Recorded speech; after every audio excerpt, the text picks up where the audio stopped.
সিংহ লগ্ন সিংহ রাশি 7ই ডিসেম্বর 2025 থেকে 16ই জানুয়ারি 2026 একটা বিশেষ গ্রহ সংযোগ তৈরি হচ্ছে। আপনাদের পঞ্চমে মঙ্গল, একাদশে বৃহস্পতি, অষ্টমে শনি এবং সপ্তমে রাহু।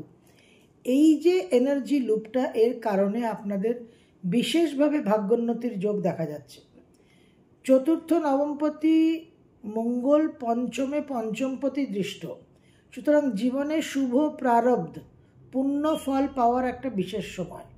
এই সময় সন্তান লাভ এবং যাদের সন্তান আছে তাদের সন্তানের জীবনে বিশেষ একটা উন্নতির যোগ।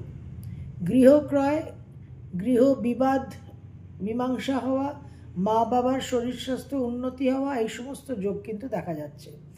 তার সঙ্গে মঙ্গল শনির যে কানেকশন, মার্স স্যাটার্ন যে স্কোয়ার অ্যাসপেক্টে বসে আছে, সেখানে কিন্তু আপনাদের একটু পারিবারিক বিবাদ, একটু মতবিরোধ, এই জায়গাগুলো কিন্তু তৈরি হতে পারে। এই জায়গায় আপনাদের একটু সাবধান থাকতে হবে দাম্পত্য জীবনে বিশেষ করে, কারণ শনি আপনাদের অষ্টমে অবস্থান করে আছে এবং সিংহ রাশির কিন্তু ঢাইয়া চলছে। ঢাইয়া চলাকালীন সাধারণত নেগেটিভ রেজাল্টসগুলোই বেশি মাত্রায় আমরা এক্সপ্রেসড হতে দেখে থাকি।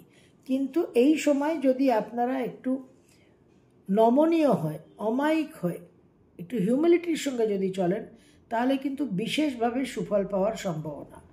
উচ্চ বিদ্যায় সাফল্য, কোর্ট কেসে সাফল্য, এই জায়গাগুলো কিন্তু আপনারা আশা করতে পারেন। এই বৃহস্পতি রাহু শনি মঙ্গল কানেকশনের কারণে কালপুরুষের রাশিচক্রে এবং আপনাদের হরস্কোপে 10টা ভাব কিন্তু জাগ্রত হচ্ছে।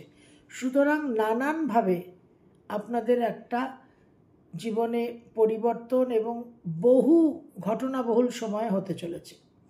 এই সময় একটু ধৈর্যের সঙ্গে এবং একটু পেশেন্সের সঙ্গে মনস্থির হয়, একটা অস্থির চিত্ত হয়ে বিচলিত বিক্ষিপ্ত হলে কিন্তু পুরো কাজ গণ্ডগোল হয়ে যাবে। কারণ শনি মঙ্গলের উপর একটা কন্ট্রোল করে কিন্তু আপনাকে পরীক্ষা করবে, টেস্ট করবে। এই ধৈর্যের পরীক্ষাটা পাশ করতে হবে। বৃহস্পতি মঙ্গলের কানেকশন, রাজ্যকারক গ্রহ পঞ্চমপতির সঙ্গে কানেক্টেড হচ্ছে, মিউচুয়াল অ্যাসপেক্ট, বিশেষভাবে জীবনে কিন্তু অনেক ইচ্ছা পূরণের জায়গা এবং এই ঢাইয়ার যে ডিফিকাল্টি, যে অসুবিধে, সেই জায়গায় কিন্তু বিশেষভাবে আপনাদের একটা কাভারেজ দিতে পারে এই মঙ্গল বৃহস্পতির যোগ। এই জায়গায় কিন্তু খুব বুদ্ধির সঙ্গে আপনাদের চলতে হবে।